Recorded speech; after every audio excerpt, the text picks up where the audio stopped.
The show is made possible in part by its supporting sponsors: Blue Water Power Group of Companies, Joe's Discount Tire, and AskGuy.ca. We're here again at the ISO, and if you don't know what the ISO bar is, it's the International Symphony Orchestra bar in downtown Sarnia in their new location. And we've got some great artwork here, and they're allowing us to have this space to do these interviews. And shout out to Black Gold. Here, quick cheers there, right? Cheers. And there's to my friend Frank the Hammer White. Good to see you, my friend. See you, Dave. It's been a long time, like in person, right? Oh yeah, yeah. And I got to tell you, when I asked you for this interview, I started thinking back to when we first met, and you know, I still have the picture with you and the belt. Yeah. And I think I was slugging you or something like that. But, a lot of good times back in the day. Yeah. Yeah.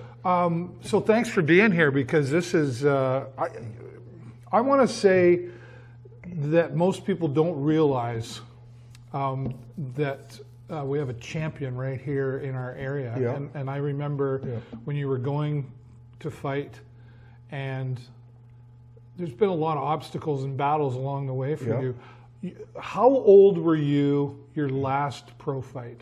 My last pro fight was in Alberta. It was in Cold Lake, Alberta. Yeah. And it was I was 44. Yeah. 44 years 44. old. Yeah. And I remember a mutual friend of ours talking, and I thought, what? 44? And that was some of the obstacles you were up against. We'll get to that. But tell everybody your resume. You know, what belt are we talking about, and kind of clarify for everybody. I've won all three Canadian title belts. The CPBF. That was in 2008. Yeah. Then I came along and I won the Eastern Canadian NBA title. Yeah. No, there's all these things. I won the Eastern Canadian title. Then I won the NBA Canadian title, my next fight. And then I won the CPBC title. So that's three Canadian titles, plus an Eastern Canadian title. Amazing. Yeah, as a pro. Yeah, as a pro, right? Yeah. Which means, now what does that mean? That means you get paid to fight? Oh yeah, absolutely. Yeah, okay. Yeah. And like you 2006, I think it was kind my of pro debut was I had my pro debut in 2006 in Boston, Massachusetts. Yeah. And I say to this day it was my toughest fight. Is that right? It was my toughest fight. Why is that? Yeah. They brought me in as I was brought in to lose that fight. Really? Right? And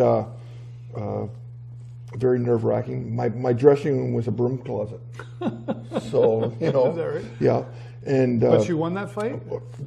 Very tough fight. Okay. The guy's cornerman was Mickey Ward. And I think everybody knows when I say Mickey Ward, who I mean by Mickey Ward. Yeah. Do you? I've heard the name. Arturo Gatti, Mickey Ward's three of the best. Oh, okay, all right. Greatest fights ever.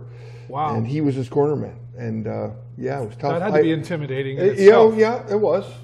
But I had a lot of experience up to that point, and I eked it out with I stopped the guy in the fourth round. Wow. So yeah, it was out of what, 10 rounds or 4 rounds. It was only a 4-round fight. Oh, it was 4 rounds. It was 4 round. My pro debut. Yeah. Yeah. This is going to be a really, like for me, I've been really looking forward to this since I asked you. But let's go back to the humble beginnings, if you will. Where were you born? Where are you from? I was born in St. Catharines, St. Catharines, Ontario, and I traveled a lot as a child. Okay. My dad worked out west, Saskatoon, Regina. Most of my summers were spent in Saskatoon and Regina. Okay. And Moosomin, a little town named Moosomin. All right, never heard of it. You know, just a little gas station and a campground. Yeah. And spent a lot of time out there. And we'd always come back to Sarnia Lambton. Yeah. For winters. I went to school in South Plumpton in Wyoming. Right. And the reason we ended up in Sarnia Lambton was my uncle Stan Williamson was a very successful amateur boxer. Okay. And we were based out of Stony Creek, St. Catharines kind of area. Right. And my Uncle Stan got to know Tim Taylor. Right. We all know who Tim Taylor is. Yeah, Tim Taylor. And, not the Tool Man. No, yeah. And he wanted to come to Sarnia to train with Tim Taylor. Mm-hmm. So this is how my family ended up in Sarnia Land. Right. Because of Tim Taylor. Yeah. And Tim Taylor ended up being my coach, my first coach. Huge influence. The first guy that ever gave me a chance. Right. You know, everybody else was saying, I was 17 years old, mind you, when I first wanted to start boxing. And what was it, before you tell the story, what was it that said, I want to, like, I have a hard time understanding, and I'm not making fun of the sport, but what would possess somebody to want to get in a ring and, like, who wants to fight? Well, the funny thing is, like I say, I grew up around it. All I heard was my uncles and my grandparents, and talking about boxing, and like I'm saying, like, get into this story here. Okay, the Williamsons. Yep. We are related through my family, the Whites, to the Hiltons in Montreal. So they're a very successful boxing family in Canada. Oh, okay. Okay, and so I've always been around boxing. So I was always a historical, reading about the old champions and all that. Yeah, I always wanted to fight, but I was a hockey player. Okay. Okay. And they fight too. Well, this is the thing. I became a goon, is what you want to call it. All right. Okay, so I became a fighter in hockey, and it led me into fights off the ice. Led me into some troubles. Okay. Whereas I had to stop fighting in the streets. I was getting myself in a lot of trouble. Right. So I was 26 years old, married. Still watching boxing, love boxing, around boxing. And I said to my wife, I said, you know what? I was training, hitting heavy bag since I was 17 years old. I said, I'm going to try it. I'm going to give it one shot. At 26 years old, I met Tim Taylor. And I asked Tim, I said, Tim, everybody turned me away from boxing gym at 17, 18 years old, saying I'm too old to make a go at boxing. Tim said, you're never too old. You're never too old. Age is just a number. Yeah. Come on in. And I started working with Tim Taylor, and I had my first amateur fight at 25 years old. Wow. So, and that, we just kept going from there. Yeah. And I like how you brought up the street fighting thing. Yeah. I'm going to tell a story. I don't know if you remember. We briefly passed each other in a hallway, but the first time I knew of you, there was a friend of mine, a referee at the time, Gary Smith. Yeah. And he asked me if I would be, not the ring announcer, but I would introduce you coming to the ring, kind of. I guess that was the ring announcer. Yeah. And there were a lot of different fights going on that day, and you were one of them.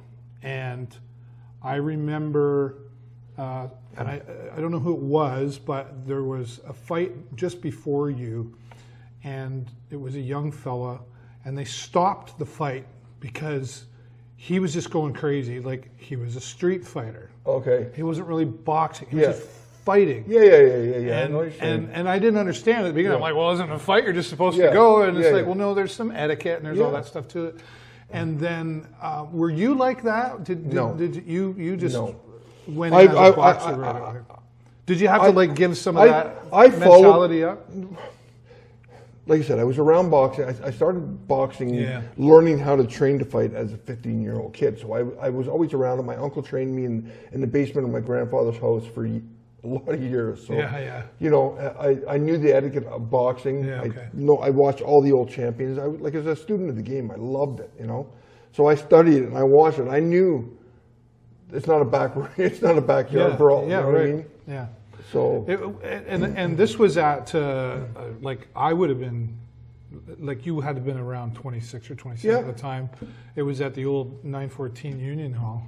Okay. And that's at Sylvia Fex's old gym. Yeah. Right. So that was my first experience. But I knew who you were because Gary had told me about you and stuff.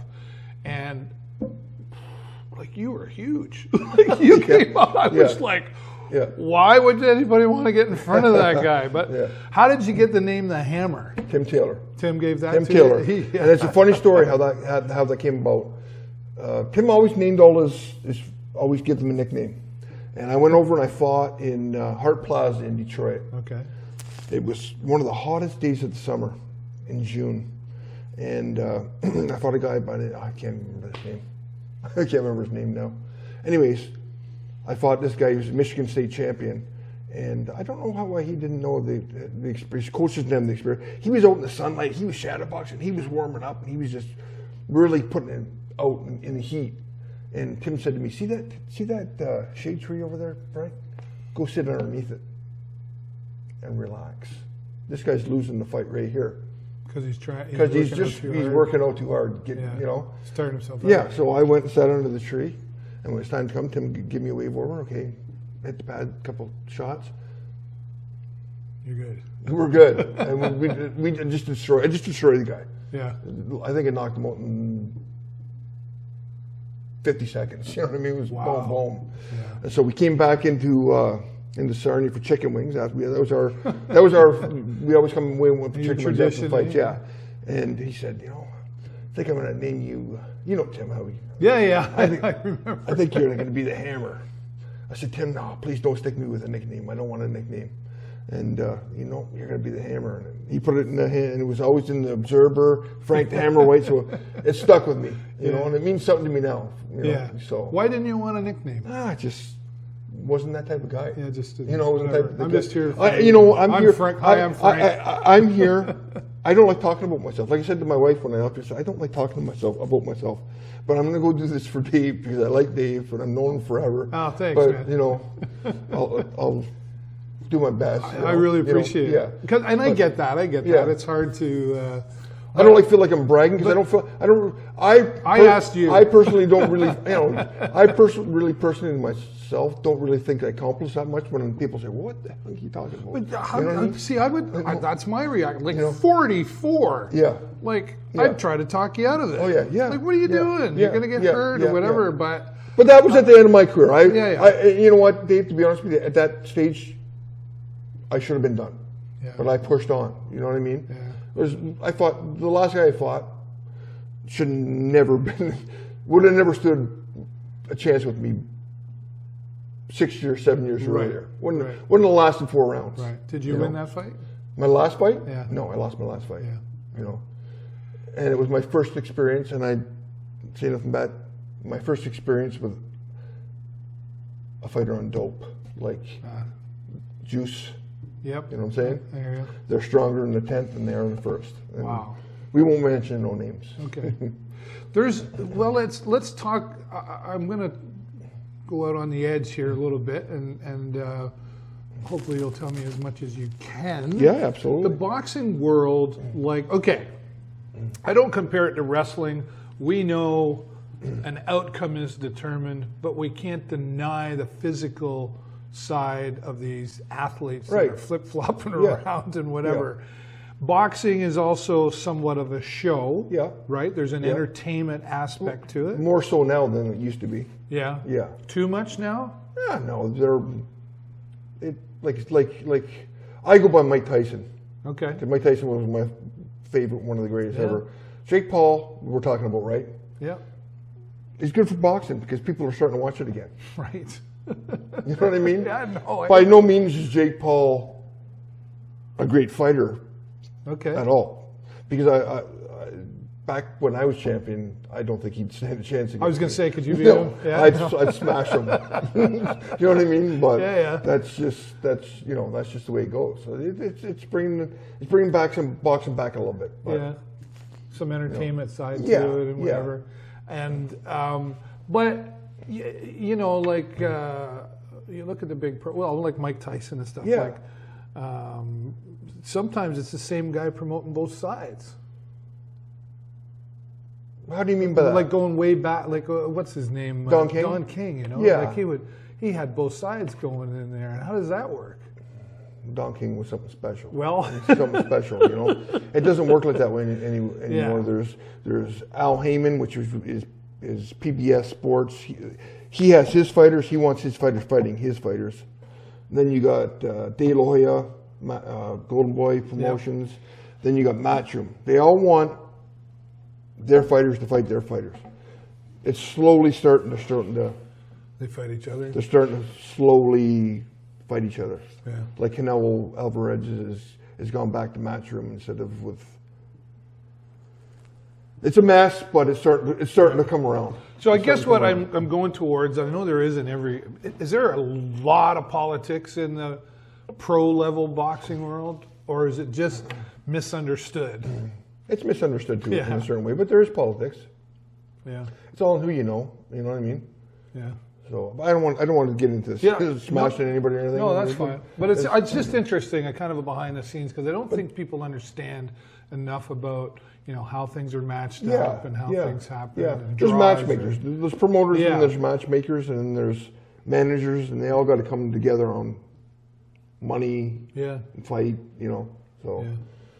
Yeah. Do you have a most memorable fight? Two of my most memorable fights is my pro debut. Yeah. And the fight when I fought 12 rounds for the WBC Continental Americans title. 12 rounds. That's my two, and of course my first title win. Yeah. Against Ryan Henney. Yeah, that's probably one of my greatest achievements in boxing. Yeah. But yeah, those three fights. How do you get through? You talk. We've seen the Rocky Balboa speeches. The how hard you can get hit and keep getting up and all that stuff. How much of that type of thing, like a motivational or inspirational story or saying or speech, like how do you motivate yourself, and how do you not quit? You got to want it. Yeah. Boxing's not a sport. Like I say to a lot of parents that bring their children to the boxing gym, this is a sport you can't push a kid in. Like you can push a kid in hockey, dress up, go play hockey. Boxing, you can't teach somebody like getting punched in the face. Right. So I try to avoid that. You can't promote that, but. So it's you got to want it. You got to want it. It's your desire. It's in your heart. Yeah. I wanted it and I got it.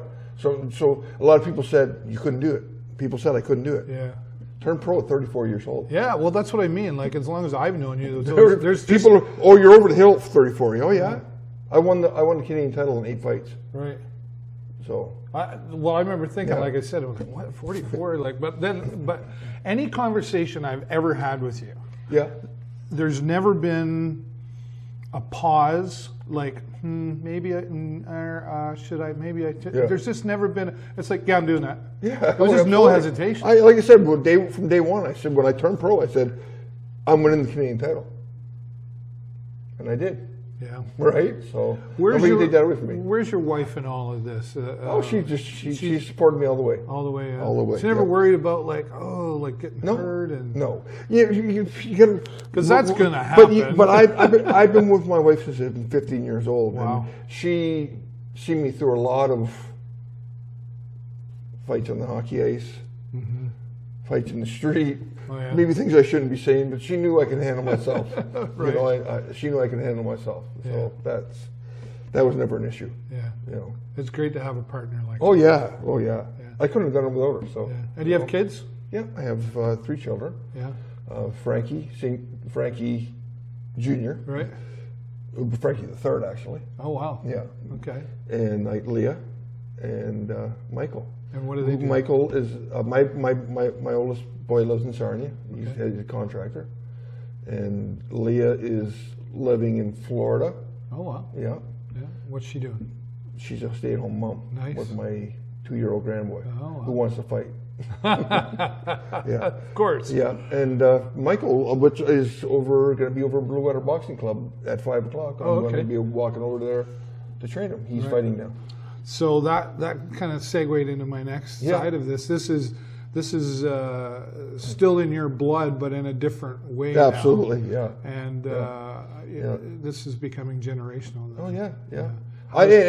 And something like I always say to people, I never pushed. I didn't want my son to box. Yeah. I wanted him to play hockey. Yeah. And I did. I coached him in hockey all the way up through hockey, and he always, I want to fight that. I want to fight that.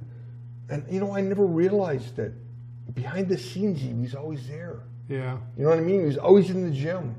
And then he was always at the fights, and I look back on pictures, and there he is posing with George Chavella, and you know what I mean? And he was always there, and he took it upon himself. I have heavy bag in my garage. He hit the heavy bag, and I joined him up to Blue Water, and I said, I'm going to have nothing to do with it, son, and you got to show me you want this. And he did. He sure did. He sure did. You've heard the saying, you got to have a why to do something. Yep. And I often say your why should make you cry, like you're so passionate about it.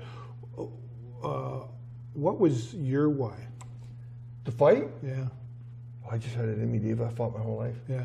I fought my whole life from so here was being back a little kid. Just a way to do it in a proper way. Yeah. And I always wanted to be a champion. And what do you think your son's why is? Do you know what it is? He wants it. He wants it. He wants to be champion. Yeah. He wants to be a champion. Yeah, he wants bit those belts. He wants those belts. Believe it or not, I have a trophy shelf down in my basement, and I go down.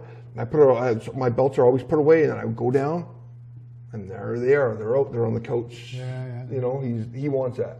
Yeah. So is there a little bit of him going? My dad did it. I want to do it too, or is it just maybe? Yeah. I don't know. I can't answer that question. He's 17 years old. Okay. Yeah. And like I say, he's been around I look back, keep looking back at pictures, and holy fuck! I didn't realize he was there. You know what I mean? Yeah. The pictures of Wyville and me and Steve down in the gym. There's him and Steve on sparring. You know what I mean? Yeah. So he's always been around it. Yeah. That's exciting for you then to see this. Like you said in the beginning, I don't want you in. But you're excited now to see this coming to light. Yes, and he's very talented. Yeah, very. He's 16. He's 16 fights. He had 3 losses. He's avenged 2 of them, and his next one he will avenge again because it was a kind of a hometown decision. But that's boxing. Yeah, and he accepts that, and he knows what to do. Yeah. So and he's training with he's training at Blue Water Boxing Club with Tom Hennessy. He loves Tom. Him and Tom get along like that. Well, what's not to love about Tom? Let's put it out there. Yeah. Shout out to Tom. Love Tom and Jason and Nick up in the gym. He and I don't have to be there. I don't have to be in the gym because I know he's in good hands. Yeah. You know what I'm saying? Well, these guys have been doing it, and they've earned. Tom was there when I was amateur. So, right. Yeah. He took care of me when I went to the Nationals. Yeah. So he's taken my son to the Nationals. That's awesome. In 2003, I went to the Nationals with Blue Water and Tom. Yeah. Now he's taking my son to Calgary to the Nationals. Amazing. So, Look, can we talk about the money side? And I don't mean like how much you get paid or anything, because that's nobody's business. But I mean the money in the clubs. I remember we had a brief. I went down to, I think it was Chatham one time, to a boxing club, and we had a brief conversation online about how these boxing clubs really struggle. To try to keep head above water. Talk about that. Like, what is that? I to be honest with you, I'd be lying to you if I told you if I knew how it worked. I don't know. I've never run a club myself. I don't know. I know they rely a lot on sponsors, right, and club shows. Yeah, and I know Tom runs a lot of like the Banger and the Hanger every year. Yeah. And then he's actually doing one May 11th at the hangar again. So nice. They need to be able to do that and have people come in, buy tickets. Yeah. And the family. And that goes back to the club. That all goes back to the club. Yeah. Yeah. Because I you got the building and you've got all. I can't imagine the equipment's cheap. No. And then you probably wouldn't mind. It's a business. Absolutely. Time, like I said, the business part. I'm not. I was always the fighting part, and now I'm the training part. So I don't know the business aspect. So when you were pro, did you have a manager? I did. I had a manager out of Michigan. Where was he? Is it Hard Rock? Flat Rock. Right. Flat Rock, Michigan. Old guy, old pro. Like that's why my first pro fights were in Michigan. Yeah. Like Boston and Michigan. I had a lot of opportunities with him to go to fight places. Is where I didn't want to take those fights because they were fights that I wasn't ready for. Right. Whereas he was looking for the money and I was looking for the titles. Right. So we had a little bit of a rift there. Yeah. But Well, you got to pay I the won bills, out. I suppose, right? Yeah. You won out? Yeah, I won out, yeah. Yeah. And when you go to Michigan, like, because you're Canadian, like, do you gotta have special? No, you didn't. I imagine if you get up there big when you're making big money, you obviously have to have a green card or a working visa or something like that. But as you're typically only there for a day and then back. just for a small club show, it didn't really matter, you know. Was there any time that you thought to yourself, "I'm done. What am I doing here?" I'm like. Yeah. Was there a quit in you? Yep. Yeah. Yeah. The quit was my last fight at 44. Okay. No. What am I doing? No, I had 2 more opportunities to fight. Yeah. And I didn't have the desire to train anymore. Yeah. So I'm thinking to myself, do I go out and out of shape and just for a little bit of money and look bad, or do I just, you know what I mean? Do I just walk away when you're at the top? Walk away. No, I wasn't at the top, but I didn't want to go. Well, top of your game. No. My last fight, I wasn't at the top of my game. Okay. So I knew it was time after the fight. Yeah. And then the next 2 offers, I kind of knew it wasn't worthwhile. Yeah. You know, the guys I was supposed to fight, I would have walked through in my prime, but I shouldn't even been even talking about fighting them. Is it hard to come to that, like as a person, no, as a man, to come to the realization that it wasn't. Okay, it wasn't. It was a nice ride. It was and it wasn't, because I'd been through so much and I worked so hard, and at the end I said no, it's time for me just to go to work and take care of my family. Because it's got to take a toll on your family too, because you're traveling. Yeah. There is that, like, you could get hurt. Yeah. In a way that. Well, use for an example, the very last fight I was supposed to be involved in, I got an eye injury, and I went and I needed surgery in my eye. So I said, no, I can't take that fight. Mm-hmm. And the fight that I was supposed to fight was a guy versus a guy named David Whittam out of Quebec. Okay. And it was in Moncton or Fredericton, one of those towns. So I had to pull out. I couldn't go make that fight. So a guy named Gary Copa stepped in and fought this guy David Whittam. Yeah, it was in Fredericton. He killed the guy. Oh. Yeah, in the fight, guy passed out after the fight. Died of a brain hemorrhage. Wow. So, you know, who knows? You know, maybe could have been me. You know what I mean? Yeah. Well, that's. I mean, for me, could have been me doing it to that guy. Could have been the guy doing it to me. It's a point in time where after that, I was like, no, I'm done. It's not worth it. Because it's one thing, and this is stereotyping for sure. Please don't throw things at the screen, ladies. But I've interviewed some young ladies in boxing locally here, and I've asked the question, and how does your dad feel about it? Yeah. If your daughter came and said, I was going to do the boxing, would that feel different? For me? Yeah. Well, my daughter knows. As long as she wanted it. I'd let her go. Yeah. I'd let her go, yeah. I would have let her go. Yeah, absolutely.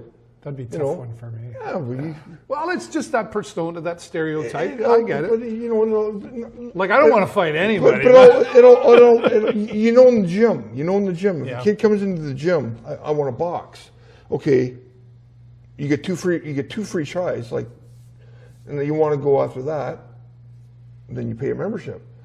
So once you make it past those first two, go, give them a shot. But then they get it registered, then they got to spar. Right. And like Mike Tyson said, everybody's got a plan until they get punched in the mouth. Right. So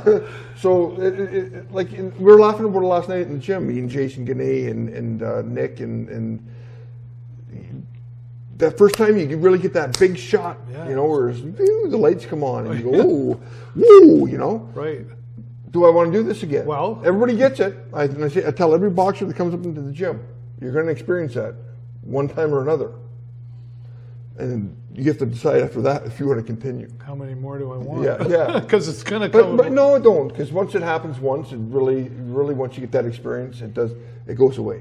It really does. I'm just... you take those big shots and your body gets used to it. I just never wanted it. Yeah, I was the water boy. Yeah, okay, it's a tough sport. It's a tough sport. It is certainly Yeah.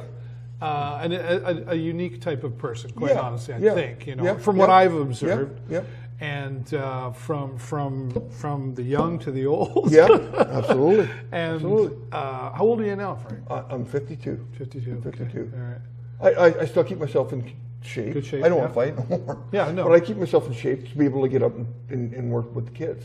Yeah. You know. Yeah. So. And do when you go to the boxing club, do a lot of them know who you are? Like, do they know? Yeah. When I say who am I? Like what you accomplished. Yes. Yeah. All the boys show me respect, and they know. They They come up ask and me talk to advice. you and ask me advice. And that's got to make you feel good. It does. It does. It does. It really does. But again, I'm training now, but I'm learning. Right. I'm learning how to train. You understand what I'm saying? Yeah. I know how to fight, but I'm learning how to train, and that is different. it is. Sure, it is. Like. I know how to push my son, but I don't know how to. You have to learn how to push each kid in a different way. Different personalities. How to handle and manage that. Yeah. Yeah. Yeah. What? Let's kind of go backwards in time again. Yeah. You talked about family at one point, and a lot of moving around. Yep. Was that hard, moving around? It was because I was always the new kid in school. Right. So that might have. Did that have something to do with? Yeah, a lot to do with a lot of fights. Yeah. Oh, it had a lot to do with a lot of fights. Yeah. It did. Yeah, and you know what? It's life. You got to take what's thrown at you. What's the part in all of this where, like, I often think, like, and I've been to quite a few boxing matches locally anyway, and I think, wow, like, you've got to have some control up here as well, I think, to not hit too hard. Like, I know you got to give it your all, but like, do you have to be careful sometimes and really go and see, like, when you see your opponent really starting to fail, you got to, because you could hurt somebody really badly. I know, but you can't. It's a hurt sport, so you're not thinking, you can't go. Yeah, I'm here to finish it. I'm here to knock the guy out. Yeah, okay. As simple as that. When a fighter goes into the ring, the ultimate goal is to stop that person. Yeah, and you've had a 50% knockout rate. Is that accurate? Oh yeah. So there's a pretty good chance. So in other words, if I got in the ring with you, I got a 50% chance of winning. No, I like you, Dave. We're buddies. There is a chance. No, never. No, that was a big thing for me as an amateur. I scored a lot of knockouts as an amateur. Yeah. You don't see a lot of knockouts as an amateur. So back in the day, I scored a lot of knockouts as an amateur too. So yeah. There's a lot of because I go online, and you can go online and Google Frank White boxer. That's all you got to do, and its first one shows up, and there's all these stats and everything, and I'm reading them, and as somebody I don't know much about it, but I'm going, it's pretty impressive. Yeah. But then as I talk to you and others that we both know, they're like, yeah, but you're not seeing the unwritten statistics. Is that? Yeah, there's a lot. Yeah, there's ways to look at it. Okay, so you can look at a guy who is 15-0, right, with 14 knockouts, but he's fought guys that combined record are 4 wins and 300 losses. Right. So they're not fighting. They're not fighting big challenges. So I might have stood a chance. I know what you're saying. You know what I'm saying? They're fighting guys that are not. They're being brought along as a record. Whereas when I turned pro, I wasn't going to get those opportunities. So I had to go into the lion's den. Right. So the first guy I fought was, I think he was 4-0. Next guy I fought was 3-1. Next guy I fought was 4-0. So I always everybody I fought. There's not one person on my record with a losing record. I believe maybe one, but all the fighters I fought, they all had winning records. Yeah. So I did it the hard way. Yeah. Right. Right. So is that the better way? No. No. No. You need to be brought along, get your experience, grow. Yeah. And then you know, there's you start like building your record against winning as you go. But again, you can look at some of these fighters and their fight records are against all tomato cans. Right. You know. And that's no disrespect against tomato cans, because that's what makes the boxing world go round. Right. Right. Right. It's all part of all those guys, all those tough guys that want to step up and fight. Yeah. You know. What's the 2006 to 2016? Is that to me that wouldn't seem like a typical lifespan of a boxer. That's a long career. 10 years. 10 years. Is it? At that level? No. A lot of pros go 20 years. Really? Oh, yeah. But you started later. I started later. The reason I turned pro, simply being, is because at 34 years old, they cut off the age limit to fight at a national level in Canada. Right. So I said, what's the sense of fighting amateur when I can't win a Canadian title? Right. Why not go pro? Yeah. You know. And you had to fight through some of that, right, Frank? If I recall, like there was hard times in getting approved to continue. Yeah. Oh yeah. Oh yeah. There always was. Yeah. Always was. Like medical wise and all that stuff. And yeah. Always. Yeah. Always. Kylie's in here again. Hi, Kylie. Always. It was always a struggle. Medical was always a struggle. And especially at an older age, like that those things don't work like they used to. No. There was always. I was passed. Right. I always passed the test. But that comes with that don't quit attitude. I'm not accepting that. Yeah. Tell me what I got to do to pass. Yep, and I did. Yeah. I got tests on my head, EKG, CAT scan, MRI. I get them all. You know. And some of that would cost you, I would think. No. No. I had a good doctor. I had a good doctor. Okay. Yeah, Dr. Michael O'Mahony took care of me. As of right now, if I could look back on my career, if I didn't have him as a doctor, I don't know if I could have had my career, because he pulled a lot of strings for me. Yeah. Not in a bad way, in a good way to get me in for tests that whereas I would have had to wait for, you know. Yeah, the fix wasn't in there. That's what you're saying. He kind of helped. He got me into the tests where I needed to get done. Whereas if he wasn't around, I probably wouldn't have. Because the way Ontario Boxing did it was, you need MRI, you need blood work, and it's all got to line up in a certain time span. And if it doesn't line up, say if you miss one by 2 days, you got to start all over again. Yeah. So it was a nightmare. You know. I remember very well some of his frustrations at one point in life, and it was like, wow. But I started over again. I did it. I always did it. You know. Yeah. Wyville would always say, "There's just no quitting that guy." Now coming around, I've always wanted to ask this question, because when you get in the ring, it's all business, right? Yeah. Did you ever fight anybody that you considered a good friend, but once you stepped in the ring, it was like, "But I don't care." Like in somebody you liked, or a fight, a boxing match fight? No. Could you?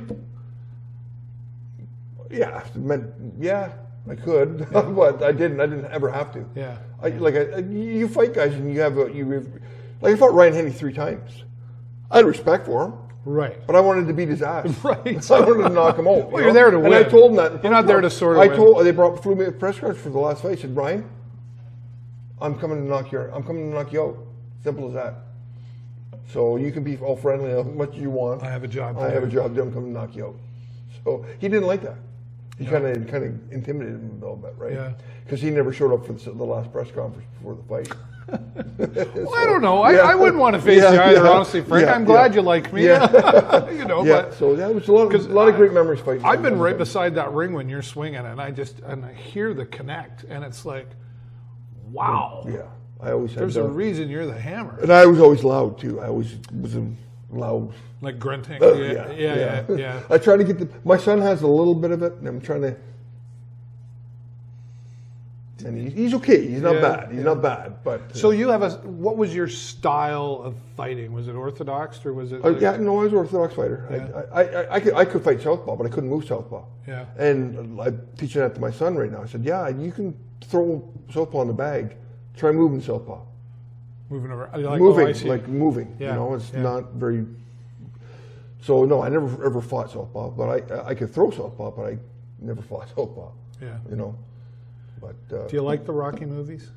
I do. Yeah. I did. Yeah. Some of the last ones with Creedon, they kind of got it a little bit. Yeah. You know. More Hollywood. Yeah. You know. Was the original Rocky? How true to life was that? I mean, the storyline of Rocky, you know what? coming from the dirt to nothing. There's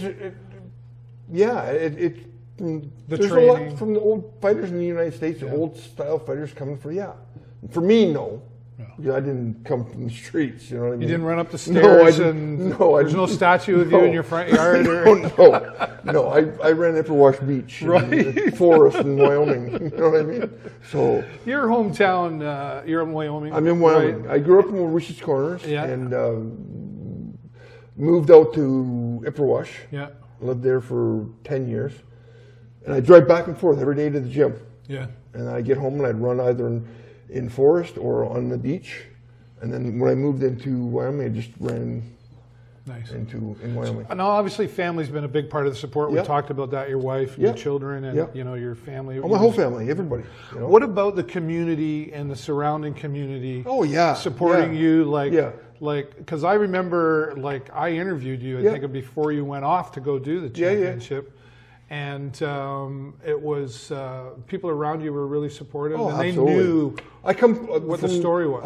I'm involved in hockey my whole life. Like I played hockey, you know, all Detroit, Wyoming. Everybody knows who I am. And you know, I'm a contractor, so everybody goes, "Are you Frank Waite?" You know, yeah, is that right? Yeah. So, you know, everybody knows who Frank White is. Get my way, I'll knock you out. No, I'm retired. Right. I feel like you probably still could if you had to. No. But construction, that's been a big part of your life for a long time? Yeah. That was, yeah. What are you building, like houses? I do it all. I don't do no building of any houses, but I do like painting, just finished an eavesdrop job today, like just, you know. On-site stuff. Yeah. Cool. And you must like that because you've been doing it for a long time. Where did you learn that skill? My father. Yeah. Yeah. I started working with him when I was 15 years old, and I just carried on. Was that a close relationship? My dad and I? Yeah. And my family's always close, I come from a very close family. We have a lot of fights, too. Yeah, well. A lot of fights. Good families do, a lot of fights. A lot of the Williamson and the Whites, we've had lots of fights, but we always get back together. And still make it to the reunion? Yeah, But I get no. What's on the list for Frank White as far as something you want to do that you haven't yet, like in the boxing world or just in the world period? I just want to help some of these children that are boxing. I want to help them out in the best way I can. You know what I mean? Like I don't know the management part of it. I know the fighting part of it. Yeah. And I can pick up on a lot of stuff that they're doing wrong. Yeah. And it's easy to correct. You know what I mean? There's a relationship building process that goes on with these kids as well. Yeah. We call them kids. Yeah. But there's a relationship, like there's more to just the boxing side of it. Absolutely. It's the personal side. Yes, because struggles at home. Just this last weekend, I took Tom. Tom is away in Barbados or Bermuda, one of those fancy hot places. Oh, Tom's bummer! Sorry, Tom. Yeah, he's enjoying the sun. Yeah. And he had me take Mike and Stevie Alexander. From our club to Team Ontario training camp in Brampton. Yeah, we had a great time. You know, we had a room and we did the training camp. We got pizza and stuff like that. You know, just bonding stuff. Yeah. Because it's the boxing world that I've observed around here is it's its own family, right? Yeah, absolutely. The whole room. But we've only got one gym in town now.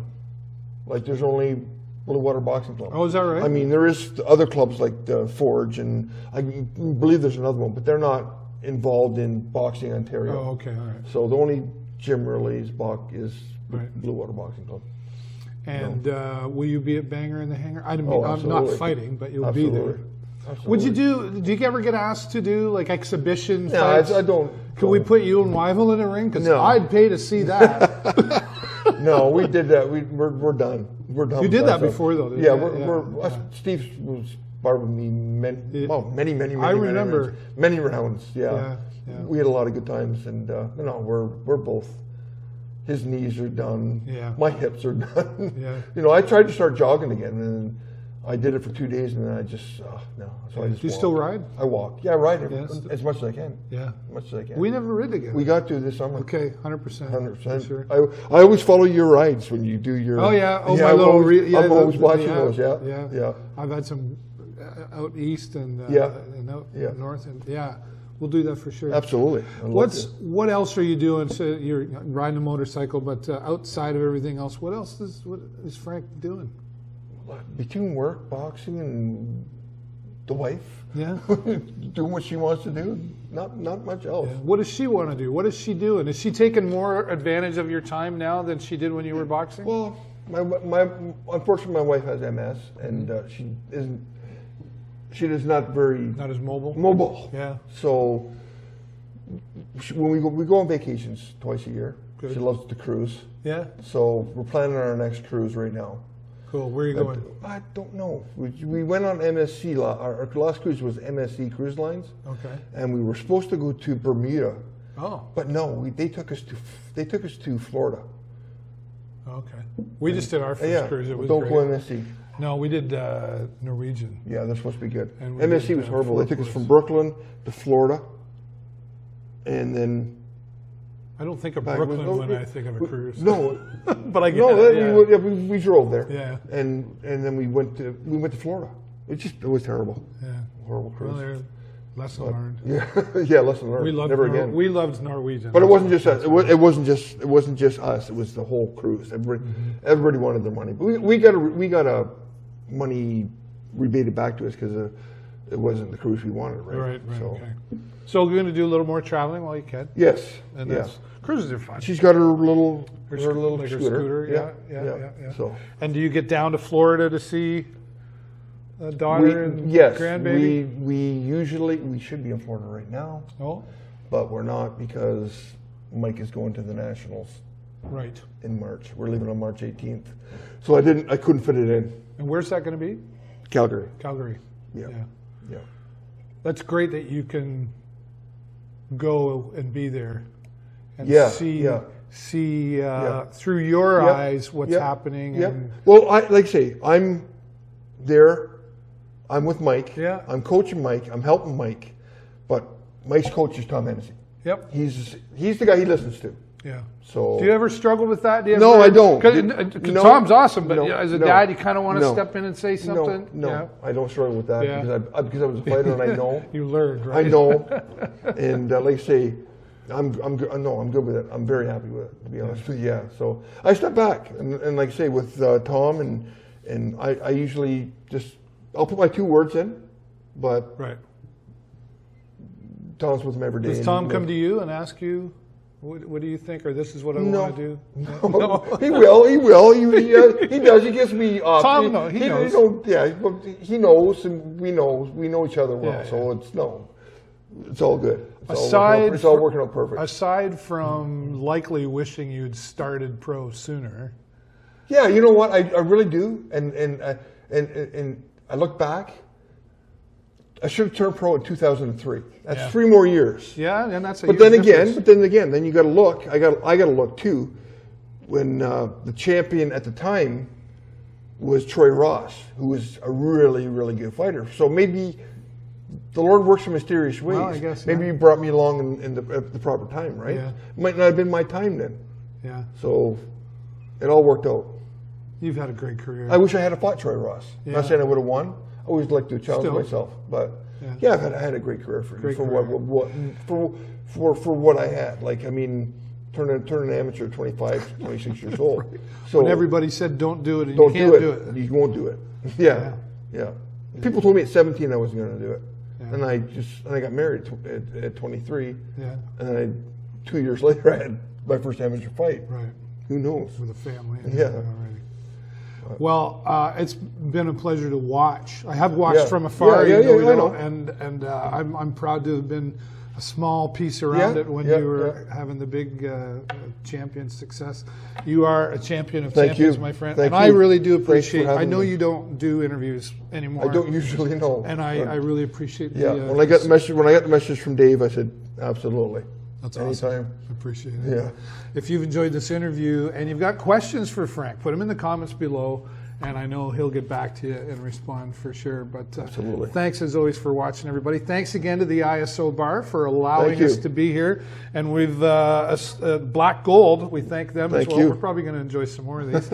And do what I always say. Click the like and the love, but please click the share button so we can share Frank the Hammer White's story and everybody else that I interview here on the show. But as always, that's all the time I got for you this week. Have a great week and an even better weekend. We'll see you next time here on the show. Bye for now. That's it. All good. Thanks.